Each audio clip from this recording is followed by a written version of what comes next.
Hello everybody, welcome to CSC Innovative Academy. My name is Girish Pathak. In the previous videos of English grammar, we learned about the rules of present indefinite tense and present continuous tense. In today's video, we will learn about the rules of present perfect tense. If you have not watched the previous videos of English grammar, present indefinite tense and present continuous tense, I request you to watch them before going ahead, because in English grammar, each tense has different rules. The link of the previous videos are available in the description box below. दोस्तों, English grammar के पिछली videos में हमने present indefinite tense and present continuous tense के rules पढ़े। आज हम शुरू करने जा रहे हैं प्रेजेंट परफेक्ट टेंस। शुरू करने से पहले आपको बता दूं कि अगर आपने पिछली वीडियोस नहीं देखी हैं तो उन्हें देख लें, क्योंकि इंग्लिश ग्रामर में प्रत्येक टेंस के अलग अलग रूल्स हैं। और अगर आप इंग्लिश ग्रामर में टेंस पर अच्छी पकड़ बनाना चाहते हैं तो प्रत्येक वीडियो को अवश्य देखें। वीडियोस के लिंक आपको नीचे डिस्क्रिप्शन बॉक्स में मिल जाएंगे। साथ ही अगर आप चैनल पर नए हैं तो चैनल को सब्सक्राइब कर लें और बेल आइकन को भी प्रेस कर लें, ताकि आपको नई वीडियोस की नोटिफिकेशन समय पर मिलती रहे। तो चलिए शुरू करते हैं।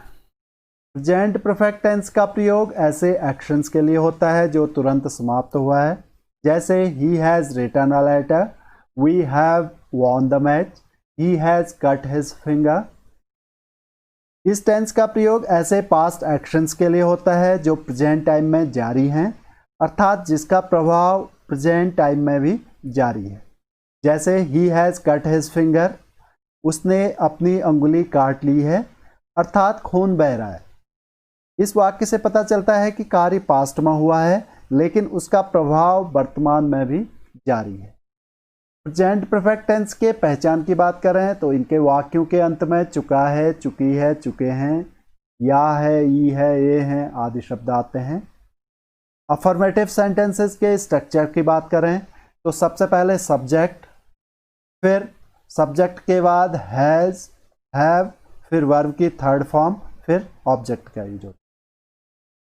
अगर subject he, she, it and singular number हो तो हैज़ का यूज हो जाएगा। अगर subject I, you, we, they and plural number हो तो हैव का यूज हो जाएगा। जैसे वह बाजार जा चुका है, he has gone to market. Subject क्या है? ही के साथ हैज का यूज होता है। गो की third form gone, go, went, gone, फिर ऑब्जेक्ट क्या हो जाएगा? He has gone to market.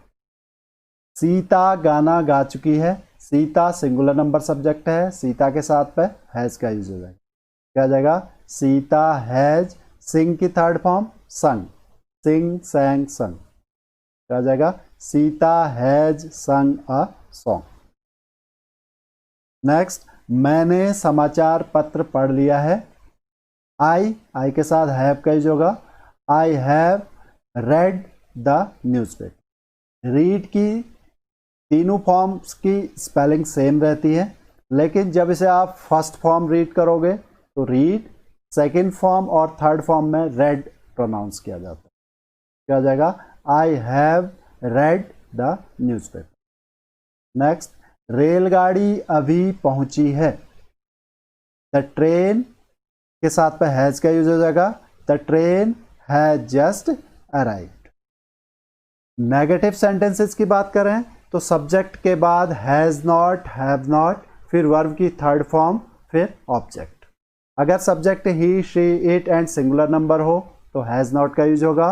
अगर subject I, you, we, they and plural number हो तो हैव नॉट का यूज हो जाएगा। सब्जेक्ट के बाद हैज़ नॉट और हैव नॉट, फिर वर्ब की थर्ड फॉर्म, फिर object.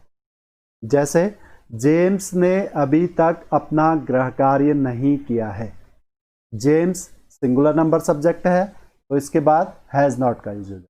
James has not, do की third form done, do, did, done. क्या हो जाएगा? James has not done his homework yet. Yet means अभी तक। सोहन स्कूल से अभी तक नहीं आया है। सोहन सिंगुलर नंबर सब्जेक्ट है, इसके बाद हैज़ नॉट का यूज हो जाएगा। सोहन हैज़ नॉट, कम की थर्ड फॉर्म कम, कम, केम, कम।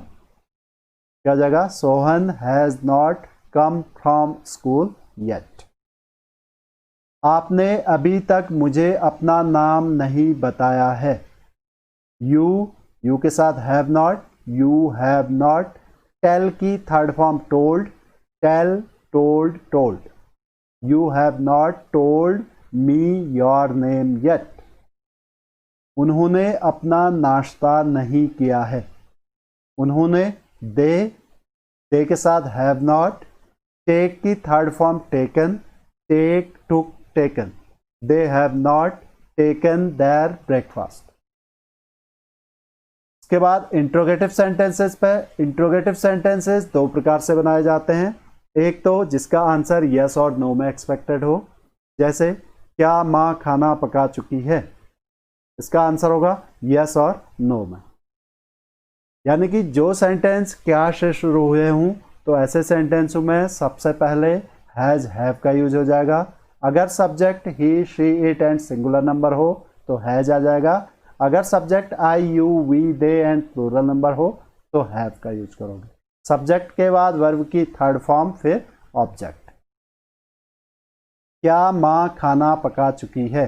अब माँ सब्जेक्ट है तो उससे पहले हैज का यूज हो जाएगा। हैज मदर, कुक की third form cooked, cook, cooked, cooked. Food क्या हो जाएगा? Has mother cooked food. क्या वे घर पहुंच चुके हैं? वे से पहले हैव का यूज हो जाएगा। Have they reached home. Reach की third form reached, reach, reached, reached. क्या बच्चे सो चुके हैं? अब देखिए, बच्चे प्लूरल नंबर सब्जेक्ट है, ठीक है, तो उससे पहले हैव का यूज हो जाएगा। अगर यहाँ पर चाइल्ड होता, क्या बच्चा सो चुका है होता, तो हैज का यूज हो जाएगा, क्योंकि बच्चा सिंगुलर नंबर सब्जेक्ट, बच्चे प्लूरल नंबर सब्जेक्ट हो गया, तो इससे पहले हैव का यूज हो जाएगा। हैव चिल्ड्रन स्लेप्ट, स्लीप की third form slept, sleep, slept, slept. Next, क्या उन्होंने मैच जीत लिया है? उन्होंने, दे से पहले हैव का यूज हो जाएगा। हैव दे विन की third form won, win, won, won. Have they won the match. इसके बाद अगर इंट्रोगेटिव वर्ड क्या, कब, क्यों, कैसे, कहाँ ये वाक्य के बीच में हो तो सबसे पहले इंट्रोगेटिव वर्ड की इंग्लिश बनेगी।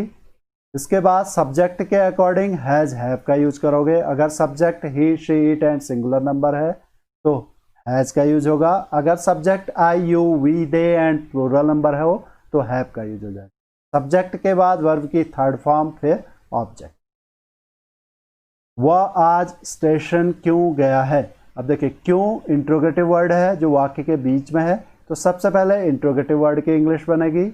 उसके बाद सब्जेक्ट के अकॉर्डिंग हैज, हैव का यूज होगा। सब्जेक्ट यहाँ पे ही है तो ही से पहले हैज, और सब्जेक्ट के बाद वर्ब की थर्ड फॉर्म। गो की third form gone, go, went, gone. क्या हो जाएगा? Why has he gone to station today? यह सब किसने किया है? यह सब किसने, who has done all this. Next, वह कहाँ जा चुका है? कहाँ, वेयर हैज ही गॉन। तुमने कितने घंटे समाचार पत्र पढ़ा है? अब देखिए, कितने घंटे मैंने बताया था पिछले टेंसेस में भी, अगर how many, how much, which, whose ये इंट्रोगेटिव वर्ड हूं तो इनके जस्ट बाद इनसे रिलेटेड नाउन्स का यूज होता है, उसके बाद हैज, हैव का यूज होता है, ठीक है। तो इस सेंटेंस पे नाउन्स क्या है? घंटे। क्या हो जाएगा? How many hours, which book, how much milk.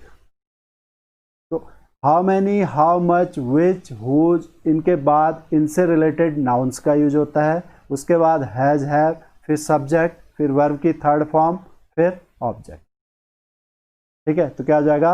How many hours have you read newspaper. इसके बाद है इंट्रोगेटिव नेगेटिव सेंटेंसेस। इस पर अगर सेंटेंस क्या से शुरू हुआ हो तो उनमें सबसे पहले हैज़ हैव का प्रयोग करोगे, सब्जेक्ट के बाद नॉट का यूज होगा, फिर वर्ब की थर्ड फॉर्म, फिर ऑब्जेक्ट। अगर subject he she it and singular number है तो हैज़, और अगर subject I you we they and plural number है तो हैव का यूज होगा। सब्जेक्ट के बाद नॉट, फिर वर्ब की थर्ड फॉर्म, फिर ऑब्जेक्ट। क्या माँ ने अभी तक खाना नहीं पकाया है? अब सब्जेक्ट क्या है? माँ, सिंगुलर नंबर सब्जेक्ट है, इससे पहले हैज़ का यूज होगा। हैज़ मदर नॉट, कुक की third form cooked, food yet. Has mother not cooked food yet. क्या तुमने समाचार पत्र नहीं पढ़ा है? अब यू के साथ हैव का यूज होता है, क्या हो जाएगा? हैव यू नॉट रीड की third form read the newspaper. Have you not read the newspaper. क्या वह आज ऑफिस नहीं गया है? Has he not gone to office today. क्या तुमने अभी तक यह कहानी नहीं पढ़ी है? क्या हो जाएगा? Have you not read this story yet.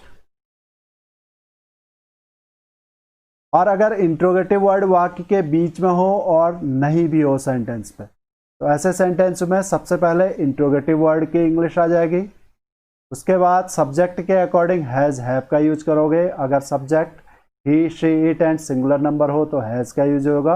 अगर subject I you we they and plural number हो तो हैव का यूज होगा। सब्जेक्ट के बाद नॉट, फिर वर्ब की थर्ड फॉर्म, फिर ऑब्जेक्ट। तुमने उसकी सहायता क्यों नहीं की है? अब क्यों की इंग्लिश सबसे पहले बन जाएगी, क्या हो जाएगा? वाई। उसके बाद सब्जेक्ट के according has have, subject you है तो इससे पहले हैव का यूज हो जाएगा। सब्जेक्ट के बाद नॉट, फिर वर्ब की थर्ड फॉर्म, फिर object. Why have you not helped her? उसने चाय क्यों नहीं पी है?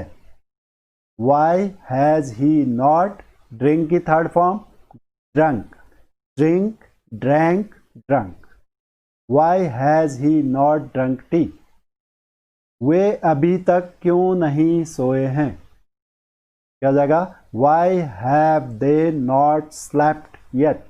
Sleep, slept, slept. तुमने उसे मीटिंग में क्यों नहीं बुलाया है? Why have you not called him in the meeting? Call की third form called. Call, called, called.